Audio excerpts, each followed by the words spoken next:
মানুষের আছে যত বেশি তার চাই তত বেশি। শেখ সাদি রহিমাহুল্লাহ, ইরানের বিখ্যাত কবি, বালাগাল উলা বিকামালিহি কাশাফাদ দুজা বিজামালিহি, এই কবিতা লিখে বিখ্যাত হয়েছিলেন। তো ওনার একটা সময় আর্থিক দৈন্যতা যাচ্ছিল, টাকা পয়সা ছিল না, ফলে পায়ে দেওয়ার মতো জুতা ছিল না। কি ছিল না? জুতা ছিল না। তো খুব আফসোস করে একদিন মনে মনে আল্লাহরে বলে, আল্লাহ আমি এত বড় কবি, আমার পায়ে দেওয়ার মতো জুতা নাই। আহা!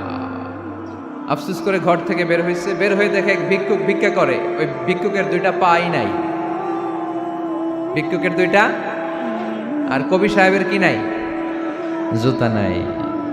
কবি সাহেব যখন এই দৃশ্য দেখছে, হায় রে, আমার তো পা আছে, এর তো পাই নাই, সেজদায় পড়ে গেল। আর আল্লাহরে বলে, আল্লাহ শুকর আলহামদুলিল্লাহ, বেশ ভালো আছি, আর কিছু লাগবে না। এজন্য শান্তি হচ্ছে শুকর আলহামদুলিল্লাহর ভিতরে। শান্তি কিসের ভিতরে? শুকর আলহামদুলিল্লাহর ভিতরে। এজন্য আওয়াজ করে পড়েন আলহামদুলিল্লাহ। আপনার চাহিদার কোনোদিন শেষ হবে না। দেখবেন যার পা নাই, সে পা দেখে আফসোস করে, ইস লোকটা হেঁটে যায়, কি সুন্দর যায়, আমি তো হাঁটতে পারি না, যদি হাঁটতে পারতাম, যদি দুইটা পা থাকতো। যার পা আছে, সে সাইকেলওয়ালাদেরকে দেখে আফসোস করে, ইস আমার যদি একটা সাইকেল থাকতো তাহলে তার হাঁটা লাগতো না, সাইকেল দিয়ে বাজারে যেতাম। যার সাইকেল আছে, সে আবার হুন্ডাওয়ালাদেরকে দেখে আফসোস করে, ইস একটা হুন্ডা যদি থাকতো তাহলে তো ভোঁ ভোঁ করা যাইতো না। হুন্ডাওয়ালারও আফসোস আছে প্রাইভেট কারওয়ালাদের দেখে, তারা আফসোস করে, ইস আমার যদি একটা কার থাকতো তাহলে তো কার চালাইতে পারতাম। যাদের প্রাইভেট কার, এদেরও আফসোস আছে, ইস আমার যদি একটা হেলিকপ্টার যদি থাকতো তাহলে তো উড়াল মারতে পারতাম, ঠিক কিনা? হেলিকপ্টারওয়ালাদেরও আফসোস আছে, আমার যদি একটা জেট প্লেন থাকতো, jet plane, private jet plane, prince Walid bin তালালের মতো 70% মেড অফ গোল্ড, তার একটা জেট প্লেন আছে, এটার 70% স্বর্ণ দিয়ে বানানো। তার মানে চাওয়ার কোনো শেষ আছে? নাই। সুখ শান্তি যদি চান, অলওয়েজ পড়বেন আলহামদুলিল্লাহ। কি পড়বেন? টাকা যার বেশি, টেনশন তার বেশি। সাধারণত টাকা যার বেশি, রোগ তার বেশি। টাকা যার বেশি, শান্তি তার কম। আপনি খোঁজ নিয়ে দেখেন, 1000 কোটি টাকার মালিক, ঘরে শান্তি নাই। আবার গরুকে কেউ কোনোদিন বলে না, এই তুই গরুর মতো গরু হ, বলে? শরীয়তপুরে আপনারাও বলেন না? ছাগলরে কেউ কোনোদিন বলছে, এই তুই ছাগলের মতো ছাগল হ। কিন্তু মানুষকে বলা হয়, তুমি মানুষের মতো মানুষ হও। কোরআন পড়লে মানুষের মতো মানুষ হওয়া যায়, ঠিক কিনা? এই দুনিয়া এখন তো আর সেই দুনিয়া নাই, মানুষ নামের মানুষ আছে, দুনিয়া বোঝাই, সেই মানুষের ভিড়ে আমার আসল মানুষ নাই, ঠিক কিনা? আসল মানুষের বড় অভাব, মানুষের মতো মানুষ খুঁজে পাওয়া দুষ্কর। এই কোরআন এসেছে আমাদেরকে মানুষের মতো মানুষ বানাতে। এজন্য এই কোরআন থেকে শুনলে লাভ না লস? কোরআনের সাথে আমাদের সম্পর্ক বাড়াতে হবে। প্রতিদিন কোরআন তেলাওয়াত করতে হবে। আপনারা করেন? হ্যাঁ, আজকে করছেন কারা কারা দেখি? মাশাআল্লাহ, মাশাআল্লাহ, হাত নামান। প্রতিদিন যেন আমরা পড়ি। আর যারা এখনো শিখতে পারি নাই, তারা যেন শিখে নেই। কোরআন পড়া যেমনি সওয়াবের, কোরআন শোনাও তেমনি সওয়াবের, ঠিক কিনা? কোরআন শুনলে রহমত নাজিল করে কে? ওয়াইদা কুরিআল কুরআন ফাসতামিউ লাহু ওয়া আনসিতু লাআল্লাকুম তুরহামুন। যখন কোরআনের তেলাওয়াত করা হয়, মনোযোগ দিয়ে শোনো, তোমাদের উপর রহমত নাজিল করবে কে? এজন্য কোরআন পড়া, কোরআন শোনা সবটাই জরুরি। আমরা যেন কোরআনের সাথে আরো বেশি সম্পর্ক গাঢ় করতে পারি, কোরআনকে যেন আমরা আমাদের বন্ধু বানাতে পারি। আল্লাহ তুমি তৌফিক দাও। আর জোরে পড়েন আমিন। আজকে আমরা সূরাতু আর রহমান থেকে কথা শুনবো ইনশাআল্লাহ। পড়েন। এই সূরাটা মুখস্থ আছে কার কার? অনেকেরই তো মুখস্থ, হাত নামান। এই সূরাটা যদি মুখস্থ নাও থাকে, এই সূরার মধ্যে এমন একটা আয়াত আছে, এইটা সবার মুখস্থ, ঠিক কিনা? ফাবিআইয়ি আলা রাব্বিকুমা তুকাদ্দিবান, আমার কোন নেয়ামতকে তোমরা অস্বীকার করবে? এই আয়াতটা সবার মুখস্থ আছে না নাই? মজার ব্যাপার হলো এই আয়াতটা আল্লাহ তাআলা এই সূরার ভেতরে একবার, দুইবার, 5 বার, 10 বার নয়, 31 বার উল্লেখ করেছেন। আল্লাহ বলেন, রহমান রে চিনো না? আর রহমান আল্লামাল কোরআন খলাকাল ইনসান আল্লামাহুল বায়ান। আমি হলাম রহমান, আমি দয়াময়, আমি মেহেরবান। আমার দয়ার কোনো শেষ নাই, আমার মায়ার কোনো শেষ নাই। আমার দয়া ভালোবাসা ছাড়া এই পৃথিবীতে কোনো কিছু হওয়া সম্ভব। ওয়াসিআত রাহমাতি কুল্লা শাই। সব জায়গায় আমার আল্লাহর রহমত আছে না নাই? আল্লাহর রহমত ছাড়া এক ফোঁটা বৃষ্টি আকাশ থেকে জমিনে ঝরে? আল্লাহর রহমত ছাড়া একটা গাছের পাতা মাটিতে পড়ে? আল্লাহর রহমত ছাড়া একটা শ্বাস আমরা ভেতরে ঢুকাতে পারি? আল্লাহর রহমত ছাড়া পৃথিবীতে কিচ্ছু সম্ভব না। চিল্লায় বলেন ঠিক কিনা?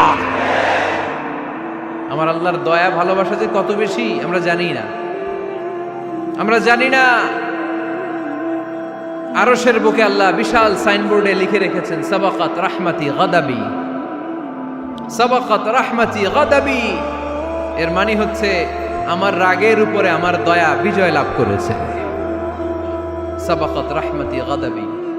আমার রাগও আছে, আল্লাহর রাগ আছে না? আমার দয়াও আছে, আল্লাহর দয়া আছে না? আল্লাহ বললেন আমার রাগও আছে, আবার আমার দয়াও আছে। তবে জেনে রেখো, আমার রাগের চেয়ে দয়া বেশি। আল্লাহর কোনটা বেশি? দয়া বেশি। আমাদের পাপ অন্যায় যত বড় হোক, মনে রাখবেন আল্লাহর দয়া তার চাইতেও বড়। নাকি ছোট? আপনি যত বড় পাপ করেন না কেন, আমাদের জন্য আল্লাহর পক্ষ থেকে দয়া আছে না নাই? বনি ইসরাইলের এক লোক সিরিয়াল কিলার ছিল, খালি মার্ডার করতো, সিরিয়াল মার্ডার। 1টা 2টা 3টা 10টা 5টা করতে করতে করতে করতে 99টা মার্ডার করেছে। কয়টা?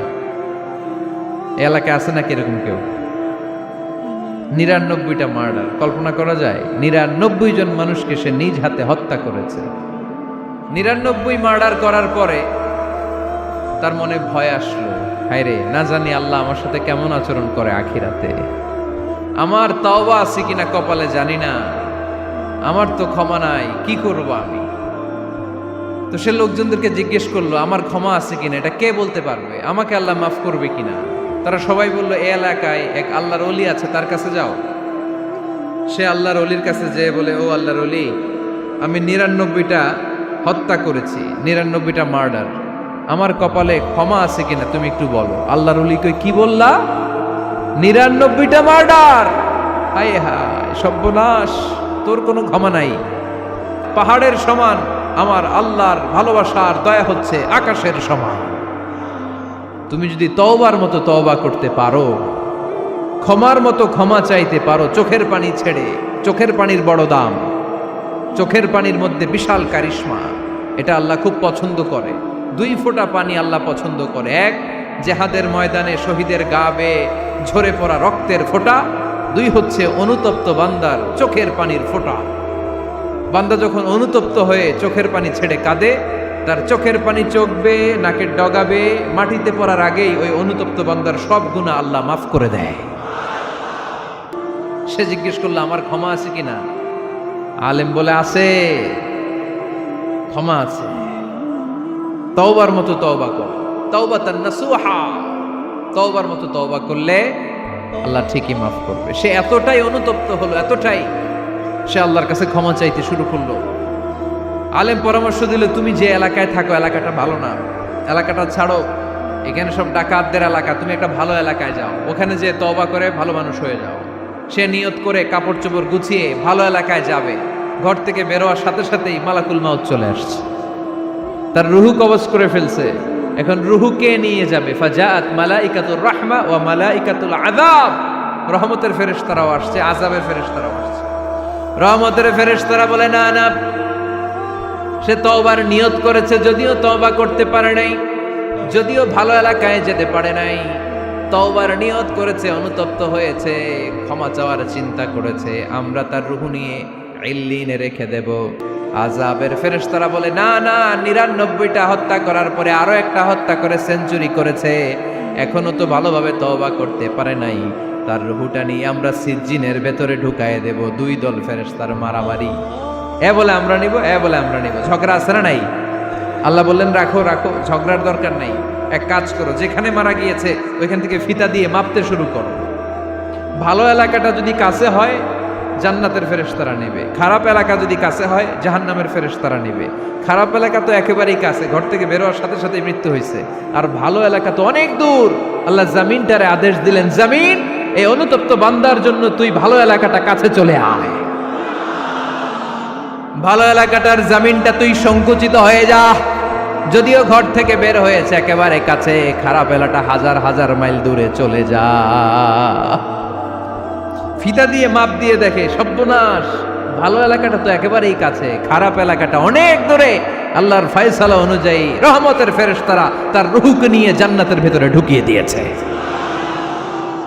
99টা হত্যা করার পরে আরো একটা হত্যা করে সেঞ্চুরি, 100টা খুন করছে। আপনি কয়টা করছেন? আমি কয়টা করছি? তো 100টা খুন করে যদি ও মাফ পেতে পারে আমার আল্লাহর কাছ থেকে, আমরা কি ক্ষমা পেতে পারি না? ওর পাপের কাছে আমাদের পাপ কি? কয় ওয়াক্ত নামাজ ছাড়ছেন আপনি? কয়টা মিথ্যা কথা বলছেন? কতবার ঘুষ খাইছেন? কত টাকা সুদে লাগাইছেন? কত অন্যায় করছেন? কত জুলুম করেছেন? মনে রাখবেন, আপনার পাপ, আপনার অন্যায়, আপনার জুলুম যত বড় হোক না কেন, আমার আল্লাহর দয়া তার চাইতেও বড়।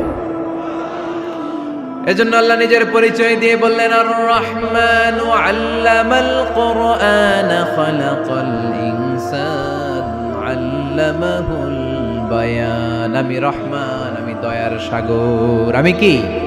আল্লাহ তুমি দয়ার সাগর, রহমানুর রহিম। তোমার দয়ায় পূর্ণ আমার সারানিশিদিন।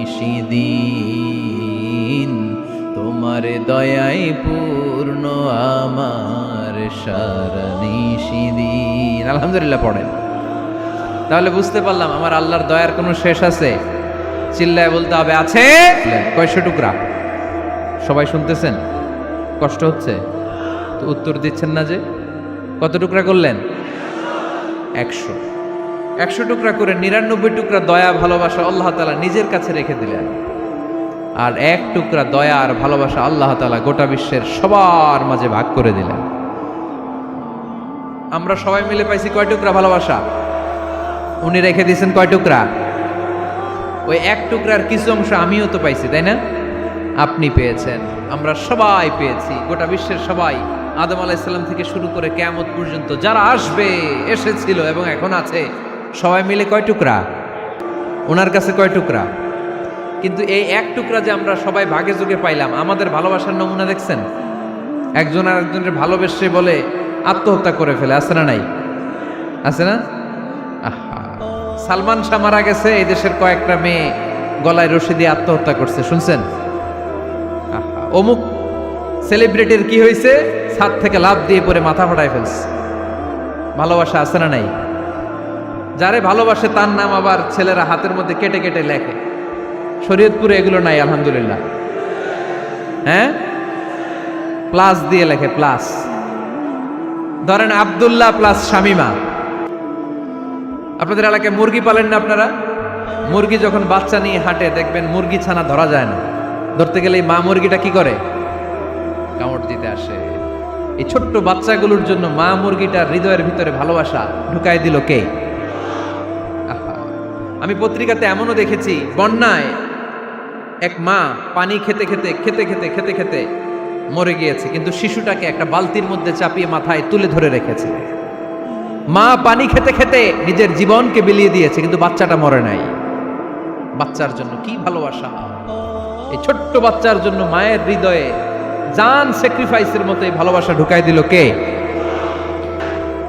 আমাদের প্রতিদিনই ভালোবাসা, সকালে ভালোবাসা, বিকালে ভালোবাসা, সন্ধ্যায় ভালোবাসা, শীতকালে ভালোবাসা, গ্রীষ্মকালে ভালোবাসা।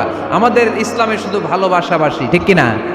রাসূল আমার ভালোবাসা, রাসূল আমার আলো আশা, রাসূল আমার প্রেম বিরহের মূল আলোচনা, রাসূল আমার কাজে কর্মের অনুপ্রেরণা। চিল্লায় পড়েন আল্লাহু আকবার। আমাদের ভালোবাসার কোনো কমতি আছে? 24 ঘন্টা আমাদের ভালোবাসা আছে না নাই? 365 দিন আমাদের ভালোবাসা আছে না নাই? এই জন্য আলাদা করে আমাদের কোনো দিন লাগে না, বিশ্ব ভালোবাসা দিবস দরকার হয় না। যারা মাকে দেখতে পারে না, বাবারে দেখতে পারে না, এরা একদিনের জন্য মা বাবাকে উইশ করতে যায়, আর নাম দিছে বিশ্ব মা দিবস, বিশ্ব বাবা দিবস। কিছুদিন আগে দেখলাম বিশ্ব ডিম দিবস। কি দিবস? আমি কি মিথ্যা বললাম? ছিল একটা বিশ্ব ডিম দিবস। কিছুদিন পরে বানাবে বিশ্ব বাঁশ দিবস, যে যারে বাঁশ দিতে পারে। এরপর একটা বানাইছে শুনলাম বিশ্ব চিন্তা দিবস। তো এটা কি দিবস? কয় এদিন আমরা সবাই মিলে চিন্তা করি যে আসলে আমাদের কি চিন্তা করা দরকার, আছে না নাই? তো এই যে ওরা বিশ্ব মা দিবস, international mother day, international father day, মা দিবস বাবা দিবস বছরে একবার ওল্ড হোমে রেখে আসে, বৃদ্ধাশ্রমে। যেহেতু সারা বছর বৃদ্ধাশ্রমে, বছরে একদিনও যদি মারের স্মরণ না করি কেমন হয়? তো একদিন ওই মা দিবসে মারে একটা কার্ড দিয়ে উইশ করে আসে, কিছু টাকা দিয়ে আসে। ওদের তো মা বাবার প্রতি দয়া নাই, শ্রদ্ধা নাই, ভালোবাসা নাই। এজন্য ঘটা করে ওদের দিবস পালন করা লাগে। আমাদের 24 ঘন্টা 365 দিনই ভালোবাসা, তাই এই দিবস ফিবসের আমাদের দরকার নাই। চিল্লায় বলেন ঠিক কিনা? জন্মের পর থেকেই তো আমাদের ভালোবাসা, মৃত্যু পর্যন্ত ভালোবাসা, আমৃত্যু ভালোবাসা। এই জন্য বিশ্ব ভালোবাসা দিবস, এটা ইসলাম কখনো সাপোর্ট করে না। ভালোবাসার কেন্দ্রবিন্দু একজন, চিল্লায় বলতে হবে তিনি কে? 100 টুকরা করে আমাদেরকে দিয়েছেন কয় টুকরা? উনি রেখেছেন কয় টুকরা? দেখেন, এক টুকরার ঠেলায় বিশ্ব ভালোবাসা দিবস আমরা পালন করি। ভালোবাসার গান, ভালোবাসার নাটক, ভালোবাসার ফিল্ম, ভালোবাসার কবিতা, অভাব নাই। কত ভালোবাসার স্টোরি আপনারা জানেন, এত ভালোবাসা। কিন্তু সবাই মিলে ভালোবাসার এক অংশ আমরা ভাগে যোগে পেয়েছি। এক অংশের নমুনা যদি এমন হয়, 99 টুকরা ভালোবাসা যিনি রেখে দিয়েছেন নিজের মধ্যে, তার ভালোবাসা বেশি না কম? চিল্লায় বলেন বেশি না কম? এজন্য আমরা আল্লাহর ভালোবাসার ভিখারি, আমরা আল্লাহ তাআলার রহমতের ভিখারি। আল্লাহর রহমত ছাড়া কেউ কোনোদিন জান্নাতে যেতে পারবে কোনোদিন। নিজের আমল নিয়ে বড়াই করবেন না। আপনারা কি ভাবেন যে আপনার আমল দিয়ে আপনি জান্নাতে যাবেন? শরীয়তপুরের আজকের এই প্যান্ডেলে যারা বসে আছেন, কার এরকম ভরসা আছে যে হুজুর আমি এত আমল করেছি, আমার আমলের বদৌলতে আমি জান্নাতে ঢুকবো? কে কে আছেন দেখি? আল্লাহর ওলি আছে? এরকম কোন আল্লাহর ওলি? হ্যাঁ, আছে? নাই। আল্লাহর হাবিব বললেন, আল্লাহর রহমত ছাড়া, ভালোবাসা ছাড়া কেউ কোনোদিন জান্নাতে ঢুকতে পারবে? আম্মা জান আয়েশা বললেন, ইয়া রাসূলুল্লাহ আপনিও না? আল্লাহর হাবিব বললেন, না আমিও না, তবে আল্লাহর রহমত তার দয়া সেদিন আমাকে ঘিরে রাখবে। মান নুকিশা উযিবা, যার হিসাব আল্লাহ সেদিন চাইবেন সে ধরা খেয়ে যাবে। সব সময় আল্লাহর কাছে এই দোয়াটা যেন আমরা করি, আল্লাহ কিয়ামতের দিন তুমি আমার হিসাব নিও না, আল্লাহ তুমি আমার বিচার বসিও না, আল্লাহ তুমি দয়া করে আমারে মাফ করে দিও। আল্লাহ যার বিচার করবেন ও জাহান্নামে যাবে, আর যার বিচার করবেন না সে জান্নাতে যাবে।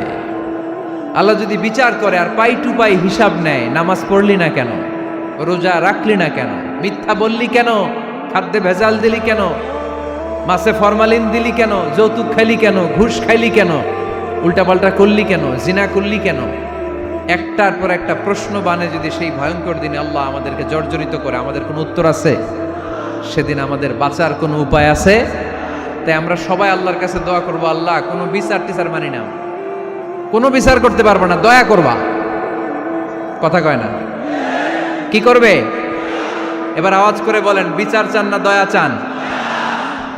রোজ হাসরে হে আল্লাহ আমার করোনা বিচার, আল্লাহ করোনা বিচার। পড়েন আমিন। রোজ হাসরে হে আল্লাহ আমার করোনা বিচার, আল্লাহ করোনা বিচার। বিচার চাহি না তব দয়া চাহে এ গুনাহগার, আল্লাহ করুণা বিচার। পড়েন আমিন। তিনি যদি দয়া করেন তবেই আমরা জান্নাতে যেতে পারবো, ঠিক কিনা? এজন্য আল্লাহ বললেন, আর রহমানু আল্লামাল কুরআন খালাকাল ইনসান আল্লামাহুল বায়ান। আমি হলাম রহমান। কাফেররা বলে রহমানকে জানি না, রহমানকে চিনি না। আল্লাহ বলে রহমান রে চিনে না, আমার নাম রহমান, আমি দয়ালু, আমি মেহেরবান, ঠিক কিনা? এজন্য প্রতিদিন সূরা ফাতিহায় দ্বিতীয় আয়াতটা আমরা কি পড়ি? আর রহমান আর রাহিম, ঠিক কিনা? তিনি দয়ার সাগর, তিনি মায়ার সাগর। আমরা বললাম আল্লাহ ঠিক আছে, আমরা বুঝেছি আপনি দয়ার সাগর, আর আপনি কি করেন? দ্বিতীয় আয়াতে আল্লাহ বললেন আল্লামাল কোরআন, আমি কোরআন শিক্ষা দেই। শুধু দয়ার সাগর হয়ে আমি আল্লাহ বসে থাকি নাই, তোমাদের হেদায়েতের জন্য আমি কোরআন নাজিল করে দিয়েছি।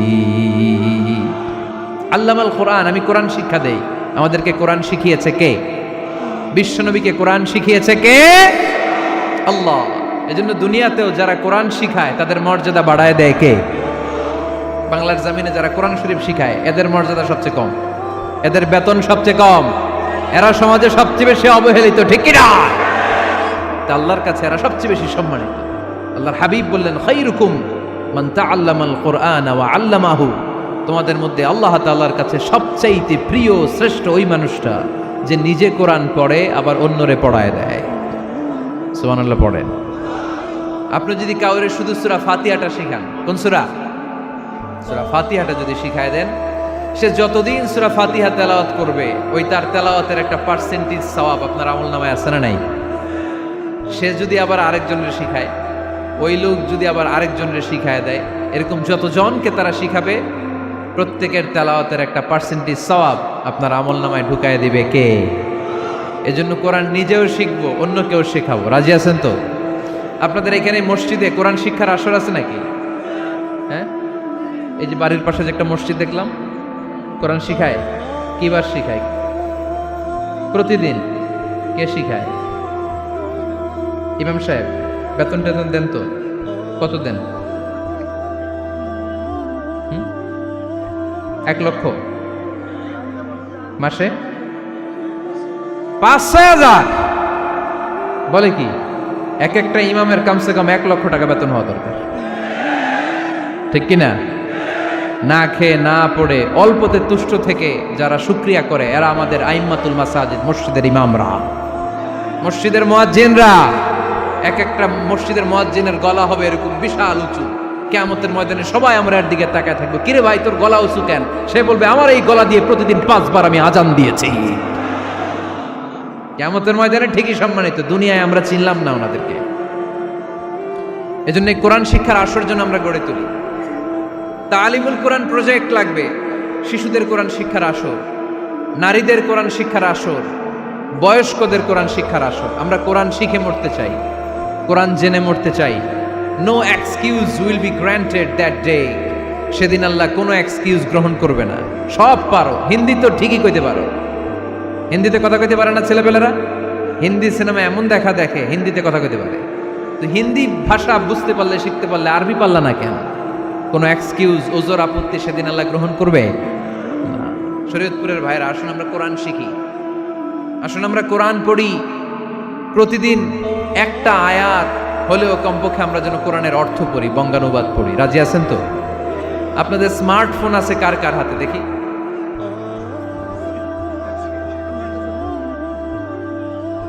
আপনারা কি অ্যানালগ? স্মার্ট আপনি? মাশাআল্লাহ। তোমরাও কি স্মার্ট? হ্যাঁ, ঠিক আছে, হাত নামাও, হাত নামান সবাই। তো এই যে স্মার্টফোন আসছে স্মার্ট বানাইতে, যেই ফোনের মধ্যে কোরআন নাই সে আনস্মার্ট, ঠিক কিনা? যার মোবাইলের ভেতরে কোরআনের অ্যাপস আছে, ডাউনলোড করে অ্যাপস রেখেছে, সেই হচ্ছে আসল smart. He is the real hero, he is the real smart. এজন্য মোবাইলের অ্যাপসের ভেতরে কোরআন ঢুকাইতে হবে। শরীয়তপুরের ছেলেরা খুব সহজ, অ্যান্ড্রয়েড স্যাট ইউজ করলে প্লে স্টোরে যাও, যে তুমি বাংলা কোরআন লিখে চলে আসবে। আইফোন যদি ইউজ করো অ্যাপ স্টোরে যাও, ওখানে যে বাংলা কোরআন লিখে চলে আসবে। সহজ। এত সহজ হওয়ার পরেও আল্লাহ কি বললেন আমরা যদি না শিখি, না জানি, আল্লাহ কি ক্ষমা করবে? যা বলার সব আল্লাহ বলে দিয়েছে এই কোরআন। এই কোরআনে শুরু হয়েছে বিসমিল্লাহির রহমানির রহিম দিয়ে, মানে বা দিয়ে। কি দিয়ে? চিল্লায় বলেন না, কি দিয়ে? বা দিয়ে। আর এই কোরআন শেষ হয়েছে সূরাতুন নাস দিয়ে, যে সূরার শেষ আয়াত হচ্ছে মিনাল জিন্নাতি ওয়ান নাস। বা আর সিন মিলাইলে কি হয়? বাস। এবার বাসে চড়া শরীয়তপুর শহরে যাব। ওই বাস না, এই বাস মানে যথেষ্ট। এই বাস মানে সাফিসিয়েন্ট, কাফি। আল্লাহ বুঝালেন এই 30 পারায় 114টা সূরায় আমি যা দিয়েছি এটাই বাস, যথেষ্ট, নতুন করে আর কিচ্ছু লাগবে না। চিল্লায় বলেন ঠিক কিনা? এজন্য মোবাইলে কোরআনের অ্যাপস ঢুকাইবেন। কে কে ঢুকাইবেন আজকে থেকে দেখি? আমারে দেখানোর জন্য হাত তুলছেন? দেখাতে হবে একজন রে, তিনি কে? আল্লাহরে দেখান, আল্লাহর ফেরেশতারে দেখান। এখন কই মারছে হাত? আল্লাহর ফেরেশতার কথা কইছেন, ভয় ঢুকছে। ঢুকাবেন ঢুকাবেন, এদিকে হাত তোলে না কেন? আছে, মাশাআল্লাহ, হাত নামান। আল্লাহ তুমি সব ভাইদেরকে কবুল করো। আমরা যেন মোবাইলে হিন্দি সিরিয়াল না দেখি, আমরা যেন ড্যান্স না দেখি, উলঙ্গ নৃত্য যেন না দেখি, আমরা যেন এই মোবাইলে কোরআন পড়ি। আমরা কান দিয়ে যা শুনবো তাতে যেন সওয়াব হয়, আমরা চোখ দিয়ে যা দেখবো তাতে যেন সওয়াব হয়, ঠিক কিনা? যেন কানে শুনি সদা তোমার কালাম, এ খোদা চোখে যেন দেখি শুধু কোরআনের আয়াত, শোনো আমার মুনাজাত, শোনো শোনো ইয়া ইলাহি আমার মুনাজাত, শোনো আমার মুনাজাত। পড়েন আমিন। তাহলে আমরা যে কিতাবটারে সঙ্গী বানাবো, কিতাবটার নাম সবাই বলেন। আমরা যে কিতাবটারে বন্ধু বানাবো, এই কিতাবটার নাম, এটা আল্লাহর কিতাব। এই কিতাব সংরক্ষণের দায়িত্ব নিয়েছে কে? এই কিতাবকে কেউ ধ্বংস করতে পারবে? এই কিতাবের পিছু লেগে কেউ সুবিধা করতে পারবে? এই কিতাবের তাফসির কেউ বন্ধ করতে পারবে না, অসম্ভব। কোরআনের কথা ছড়িয়ে পড়বে যুগ থেকে যুগ, যুগান্তরে, দেশ থেকে দেশ, দেশান্তরে, ঠিক না? এটা এমন কিতাব, এই কিতাবের পিছু লেগে লাভ নাই। এই কিতাবের বাণী ছড়িয়ে পড়বে গোটা বিশ্বময়। অনেকে অনেক ষড়যন্ত্র করেছে এই কিতাবকে ধ্বংস করে দেওয়ার জন্য। আমাদের এই খোদ ভারতবর্ষে ষড়যন্ত্র হয়েছিল। ব্রিটিশরা যখন চলে গিয়েছিল, ওরা প্ল্যান করেছিল এই কিতাবকে কি করে আমাদের থেকে ডিটাচ করা যায়, কেমন করে আলাদা করা যায়। এর একটা কমিটি করে দিয়েছে, আপনারা গবেষণা করে দেখেন এই ভারতবর্ষ থেকে কেমন করে কোরআন দূর করা যায়। তারা বুদ্ধি করে বলল, এক কাজ করি, কারণ তাদের কোরআনের কপিগুলো মসজিদ থেকে বের করে আমরা আগুন দিয়ে জ্বালাই দিব, তাইলেই কোরআন শেষ। কোরআনের কপি যদি আগুন দিয়ে জ্বালায় দেওয়া হয়, তাহলে তার পৃথিবীতে কোরআন থাকবে না? না থাকবে? যদি আগুন লেগে ধ্বংস হয়ে যায়, ধ্বংস হয়ে যায়, যদি আগুন লেগে যায়, পুড়ে যায় পৃথিবীর সব বইয়ের দোকান, বিশ্ব থেকে হারাবে না পবিত্র কোরআন, বিশ্ব থেকে হারাবে না পবিত্র কোরআন, ঠিক কিনা? পরে দেখলো না রিসার্চে গন্ডগোল আছে, অ্যানালাইসিস ভুল, আবার নতুন কমিটি পাঠালো তারা ইংল্যান্ড থেকে, 33 সদস্য বিশিষ্ট কমিটি। তারা এসে গবেষণা করে দেখলো না, এই কোরআন আগুনে জ্বালাই দিলে কোরআন দূর হবে না। কারণ আমরা ভারতবর্ষের হেফসখানাগুলোতে যে দেখেছি, ছোট্ট বাচ্চারা মাথা দুলিয়ে দুলিয়ে কোরআন পড়ে। কোরআন তারা শুধু কাগজেই লিখে রাখে না, সিনার ভিতরে গেঁথে রাখে। ওই কোরআন মুসলমানদেরকে শিখিয়েছে কে? সে আল্লাহ বললেন, আর রহমানু আল্লামাল কুরআন খালাকাল ইনসান আল্লামাহুল বায়ান। আল্লাহ বললেন আমি মেহেরবান, আমি কোরআন শিখিয়েছি। আমরা বললাম আল্লাহ আর আপনি কি করেন? আল্লাহ বলেন খালাকাল ইনসান, আমি মানুষ বানিয়েছি। সুবহানাল্লাহ পড়েন। আমাদেরকে তৈরি করেছে কে? জোরে বলতে হবে কে? মানব সৃষ্টির 3টা পদ্ধতি কোরআনে পাওয়া যায়। পদ্ধতি নাম্বার 1, বাবাও নাই মাও নাই। এই পদ্ধতিতে আল্লাহ কাকে বানাইছে বলেন? আদম আর হাওয়া আলাইহিস সালাম, এদের বাবা মা ছিল। 2 নম্বর পদ্ধতি হচ্ছে মা আছে কিন্তু বাবা নাই। এই পদ্ধতিতে আল্লাহ কাকে বানালেন? কি নাম? ঈসা আলাইহিস সালাম। 3 নম্বর পদ্ধতি হচ্ছে মাও আছে বাবাও আছে। এই পদ্ধতিতে আল্লাহ কাদেরকে বানিয়েছেন? আমাদেরকে বানিয়েছেন। তাহলে পদ্ধতি কয়টা? 3টা। আদম আলাইহিস সালামকে বানানোর পদ্ধতিও 3টা। প্রথমে আল্লাহ তিনিন লাজিব এঁটেল মাটি নিলেন, তারপর নিলেন হামাইম মাসনুন কাদামাটি, তারপরে এটারে বানালেন ঠনঠনে শুকনো মাটি। সাইয়েদনা আদম আলাইহিস সালামের অবয়ব তৈরি করলেন 60 হাত লম্বা করে। সাইয়েদনা আদম আলাইহিস সালামকে যখন আল্লাহ বানিয়েছেন কয় হাত লম্বা?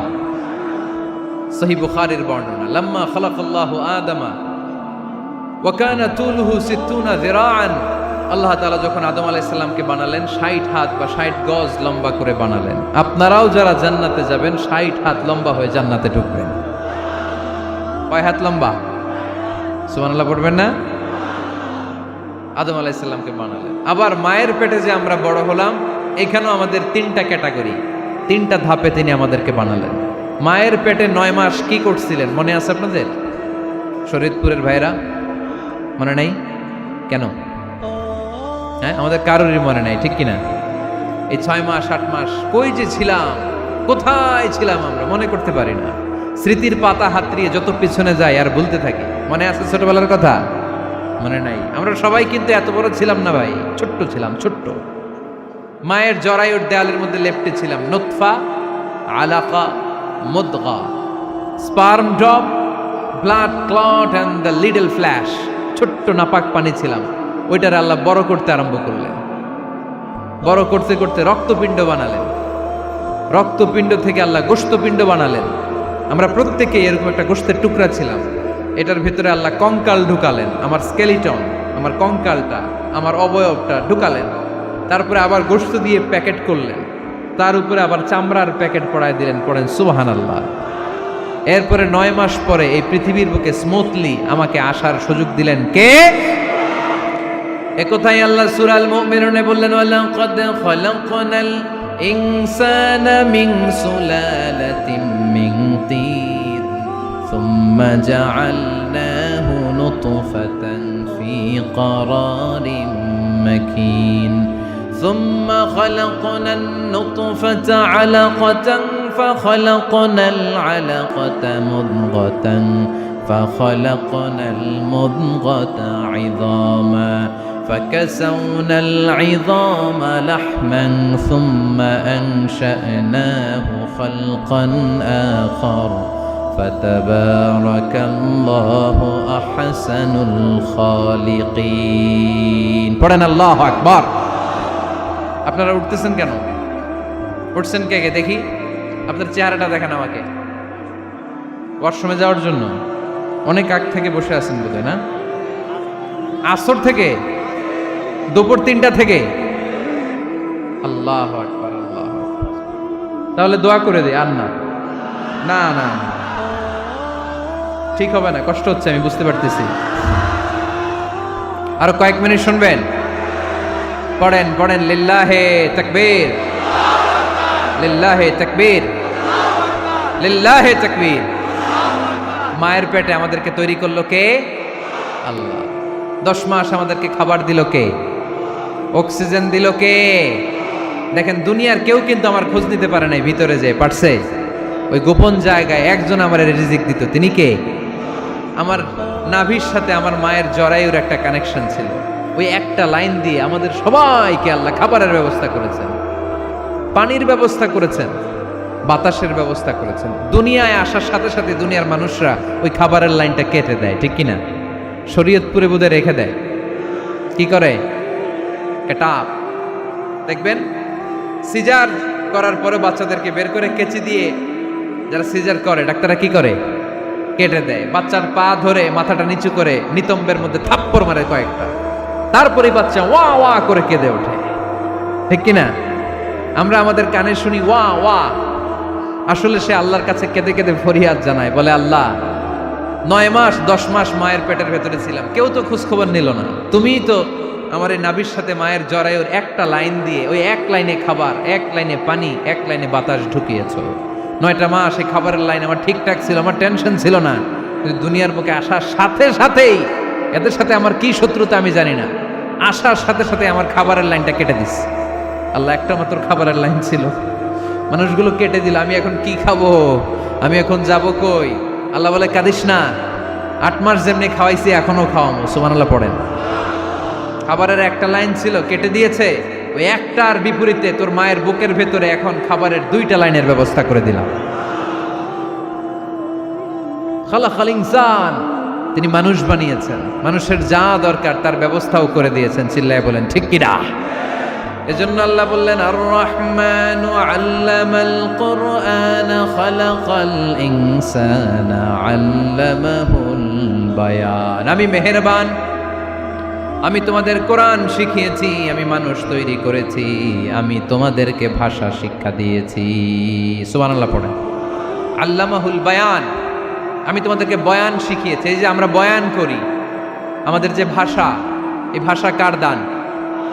আমাদের বাংলা ভাষা কার দান? পৃথিবীতে অনেক ভাষা আছে, একটা ভাষার প্রকাশভঙ্গির সাথে আরেকটার মিল নাই। একটার প্রকাশভঙ্গির সাথে আরেকটার মিল নাই। চাইনিজরা চাইনিজ ভাষায় কথা বললে ইংরেজরা কিচ্ছু বুঝে না, ইংরেজরা বললে আরবরা বুঝে না, আরবরা বললে মালায়রা বুঝে না, মারায়রা বললে আফ্রিকানরা বুঝে না। সুবহানাল্লাহ পড়েন। আমি অনেক দিন দেশের বাইরে থাকি, 10 বছরেরও বেশি আমি পড়াশোনা করি, এখনো পিএইচডি করি। তো মিশরে যখন আমি পড়াশোনা করতাম তখন দেখতাম এক এক ভাষায় এক একজন কথা বলে। আমরা বাঙালিরা যদি কোনো কথা বলে হাসাহাসি করি, হেসে হেসে আমরা কুটি কুটি হয়ে যাচ্ছি, মরে যাচ্ছি, কিন্তু ওরা হাসে না, বিদেশিরা, ওরা বুঝে নাই তো। আবার ওরা যখন কথা বলে হাসে, আমরা কিছুই বুঝি না। সুবহানাল্লাহ পড়বেন না? ওইটা বাদ দেন, আমাদের বাংলাদেশে আসেন, আমাদের বাংলাদেশে এক এক জেলার সাথে আরেক জেলার ভাষার ভিন্নতা আছে না নাই? সুবহানাল্লাহ পড়বেন না?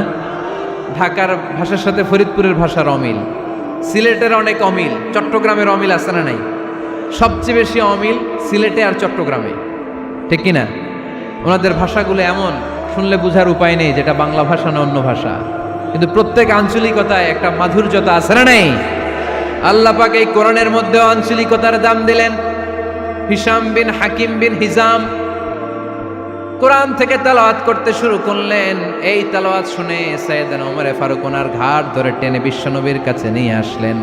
ওমরে ফারুক বললেন, ইয়া রাসূলুল্লাহ, দেখেন হিশাম বিন হাজিম কেমন করে কোরআন পড়ে, দেখেন ভিন্নভাবে কোরআন পড়ে। আপনি শিখাইছেন একভাবে, ও পড়ে আরেকভাবে, ওর বিচার করেন। আসলে আরেকভাবে পড়ে নাই, অন্য আঞ্চলিকতায় পড়েছে। যেমন আমরা পড়ি ওয়াদ-দুহা ওয়াল লাইলি ইযা মা ওয়াদ্দাআকা রাব্বুকা ওয়া মা ক্বালা ওয়ালাল আখিরাতু খায়রুল লাকা মিনাল উলা। কিন্তু কোরআনের আরেকটা লাহজা বা আরেকটা পড়ার পদ্ধতি আছে, যেখানে ওনারা পড়ে ওয়াদ-দুহা ওয়াল লাইলি ইযা সাজে মা ওয়াদ্দাআকা রাব্বুকা ওয়া মা ক্বালা। সুবহানাল্লাহ পড়বেন না? হাশিম বিন হিকাম এরকম বাঁকা করে পড়ছিলেন। ওমরে ফারুক এই বাঁকাটা শিখেন না, উনি শিখছিলেন সোজা। ওমরে ফারুক আবার সোজা সাপটা পছন্দ করতেন। সুবহানাল্লাহ পড়েন। বিষ্ণুনবী বললেন, হিশাম বিন হিজামকে তুমি ছাড়ো।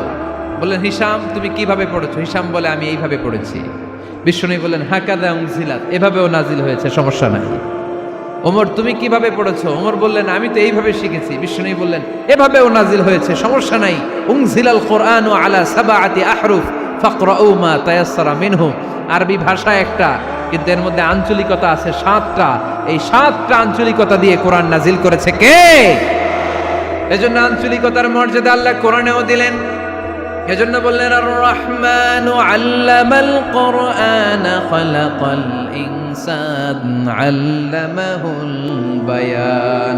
আমি মেহেরবান, আমি কোরআন শিখালাম, আমি মানুষ বানালাম, আমি তোমাদেরকে ভাষা শিখালাম। সুবহানাল্লাহ পড়েন। এরপর আল্লাহ বললেন, আশ-শামসু ওয়াল কামারু বিহুসবান ওয়ান নাজমু ওয়াশ-শাজারু ইয়াসজুদান। সুবহানাল্লাহ। আশ-শামসু ওয়াল কামারু বিহুসবান, চাঁদ আর সূর্য আমি তৈরি করেছি তোমাদের হিসাবের জন্য। হিসাব আছে না নাই? কতদিন এক বছর আপনাদের শরীয়তপুরে? হ্যাঁ, 365 দিন। এটা তো সোলার ইয়ারের হিসাব বললেন, মানে সৌর বৎসর। আর চান্দ্র বৎসরে 354 বা 55 দিন। তাহলে এই সূর্য আর চাঁদ, চাঁদ আর সূর্যকে আল্লাহ এই মহাবিশ্বে দিয়েছেন হিসাবের জন্য, ঠিক কিনা? আল্লাহর হাবিব বললেন, সুমু লিরুইয়াতিহি ওয়া আফতিরু লিরুইয়াতিহি। চাঁদ দেখে রোজা রাখো, আবার চাঁদ দেখে রোজা ভাঙো। আমরা রমজান শুরু করি কি দেখে? জোরে বলেন। ঈদ শুরু করি কি দেখে? চাঁদের পালকি চড়ে আসলো সবার ঘরে, চাঁদের পালকি চড়ে আসলো সবার ঘরে, আসলো খুশির ঈদ, বলো ঈদ মুবারক, ঈদ মুবারক, ঈদ মুবারক, ঈদ। সবাই পড়েন, বলো ঈদ মুবারক, ঈদ মুবারক, ঈদ মুবারক, ঈদ। সুবহানাল্লাহ পড়েন। আশ-শামসু ওয়াল কামারু বিহুসবান। সূর্য চন্দ্রের গায়ে লাগে না, চন্দ্র সূর্যের গায়ে লাগে না। কোনোদিন কি দেখেছেন সূর্য আর চন্দ্র ধাক্কা লাগছে? দিনের ভেতরে রাত ঢুকে গেছে, রাতের ভিতরে দিন ঢুকে গেছে, এরকম কি কখনো হয়েছে? সব কিছু একজনের আইন মানে, চিল্লায় বলতে হবে তিনি কে। এরপরে আল্লাহ বললেন ওয়ান নাজমু ওয়াশ-শাজারু ইয়াসজুদান, আকাশের তারকারাজি আর বৃক্ষমালা একজনকে সিজদা করে, তিনি কে? আকাশের তারাগুলো আল্লাহরে সিজদা করে, কিন্তু আমরা আল্লাহরে সিজদা করতে চাই না। গাছগুলো আল্লাহর জিকির করে, কিন্তু আমরা জিকির করতে চাই না, ঠিক কি না? অস্ট্রেলিয়ার সিডনি শহরে একটা জঙ্গল আছে, ওই জঙ্গলে একটা গাছ আছে, গাছ, ওই গাছটা টু দ্য ডাইরেকশন অফ কেবলা, কেবলামুখী হয়ে মানুষের মতো রুকু করে আছে একটা গাছ। সুবহানাল্লাহ কইতে বললেন না? ক্যালেন্ডারে দেখা যায়, পত্রিকায় দেখা যায়, গাছ রুকু করে আছে। আমরা রুকু করি না, আমরা সিজদা করি না। কিয়ামতের দিন আল্লাহ বলবে আমার সিজদা দিয়ে দেখা। আপনারা যারা নামাজ পড়েছেন, সিজদা দিয়েছেন, তারা আল্লাহু আকবার বলে সিজদায় লুটিয়ে পড়বেন। আর যারা নামাজ পড়ে নাই, তারা শত চেষ্টা করেও তাদের পিঠকে বাঁকা করতে পারবে না। এজন্য 5 ওয়াক্ত সালাত জামাতের সাথে পড়ার দরকার আছে না নাই? আজকের এই মাহফিলটা তখনই সফল হবে যখন আমরা এই ওয়াদা করতে পারবো যে জীবনে কোনোদিন নামাজ ছাড়বো। এই ওয়াদা করা যাবে? সবাই করতে পারবেন? কার সাথে? আমার সাথে ওয়াদা করবেন। কার সাথে? হাত তুলে আল্লাহরে দেখান, আওয়াজ করে আল্লাহরে ডাকেন, বলেন হে আল্লাহ। আরো জোরে একটা ডাক দেন, পড়েন আল্লাহ। হাত তুলে ওয়াদা করলাম 5 ওয়াক্ত সালাত জামাতের সাথে আদায় করার চেষ্টা করব, তুমি তৌফিক দাও, আমিন। আর জোরে আমিন। সূরা আর রহমানের শিক্ষা হচ্ছে যে সব সময় আমরা ভরসা রাখবো একজনের উপর, তিনি কে? আমাদের গুনাহ যত বড়ই হোক, আল্লাহর দয়া তার চাইতেও বড়। সূরা আর রহমানের শিক্ষা হচ্ছে আমাদের পাপ, অন্যায়, গুনাহ যত বড় হোক না কেন, আল্লাহর দয়া তার চাইতেও বড়, ঠিক কিনা? এজন্য নিরাশ হবেন না, হতাশ হবেন না। আপনি যত পাপ করেন না কেন, অনুতপ্ত হলে ওযু করে এসে জায়নামাজটা বিছিয়ে 2 রাকাত নামাজ পড়েন, পাপের কথাগুলো স্মরণ করেন, ক্ষমা চান, চাওয়ার মতো চাইলে সব গুনাহ মাফ করে দিবে কে? আল্লাহ আমাদের সবাইকে কথাগুলো বুঝার ও আমল করার তৌফিক দান করুক। আমরা পড়ি আমিন।